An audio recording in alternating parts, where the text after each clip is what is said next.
A fan sent me a foldable phone. This is the latest and also the most expensive foldable phone. Its price increased upon release. It's known as a wealth management machine. The fan said he paid an extra $20,000 to get this phone at the time. Wow, you're a real big spender. The fan said he drank too much recently and dropped the phone, smashing it. He replaced both the inner and outer screens at an official service center, costing nearly $6,000. Wow, if you add it all up, this phone is worth $40,000. The fan said that's no big deal. The problem is that after replacing the screen, it started to reboot automatically within a few days, then it wouldn't turn on at all. The phone itself isn't important since he already bought a new one. What matters is the data inside the phone. He said, if I can fix it and retrieve the data, I can keep the phone. I hope you mean it, buddy. We removed the phone's back cover. There's a service seal on it. This shows it hasn't been repaired elsewhere. Could this be an easy job for me? We continued removing all the screws, removed the main board shield, tested it with a power supply,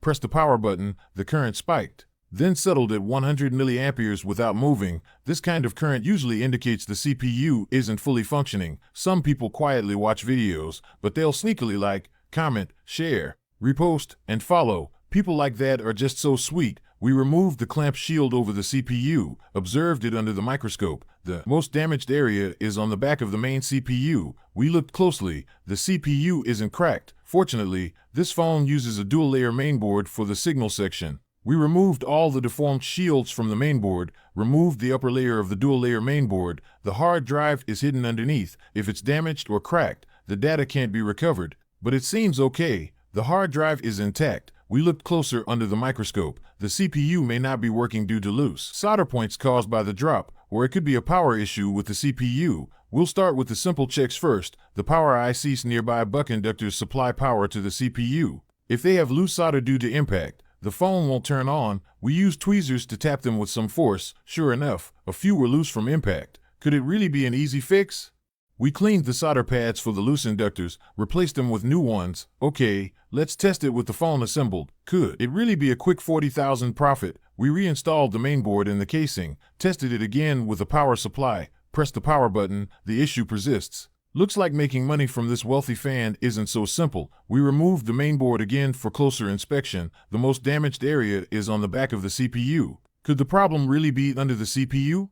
Let's go for it. We removed the CPU to check. Used a heat gun set to 350 degrees Celsius to remove the upper-level memory, then removed the main CPU. Sure enough, several solder points were missing under the CPU. Dude, how hard did you drop this phone? Were you throwing this expensive phone like a grenade? We cleaned up the mainboard solder pads. Then we handled the missing solder pads. You can see that one spot where the pad is missing left a hole. Luckily, there are no traces underneath it. The three important solder points have traces underneath. We uncovered the hidden traces, added some solder, connected a copper wire to the missing solder points, used green UV glue to secure it, coiled the copper wire to create a new artificial pad, repeated the same method for the other two, applied green glue to secure them, cured them with UV light. The mainboard's pads are ready. We cleaned the black adhesive off the CPU and memory. When preparing the CPU with solder, we discovered another missing solder point on the CPU chip. Each of these tiny points is barely larger than a needle's eye. We connected a copper wire to the adjacent lead, coiled it to create an artificial pad, secured it with green glue.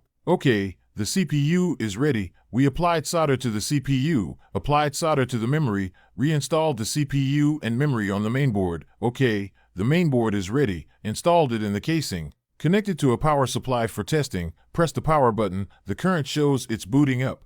Connected the battery for testing, pressed the power button. The logo finally appeared. Successfully entered the system, entered the password. Your data is safe, buddy. Removed the mainboard. Soldered the signal board of the dual-layer board. Installed the camera. Reinstalled the mainboard in the casing. Tested all functions. Okay, everything works. After much effort, the phone the fan offered me is finally repaired. We removed the mainboard again, reinstalled all the shields, secured the mainboard in the casing, screwed everything back together. Finally, one last thing to tell the fan: I definitely can't accept your phone. Let's settle in cash instead.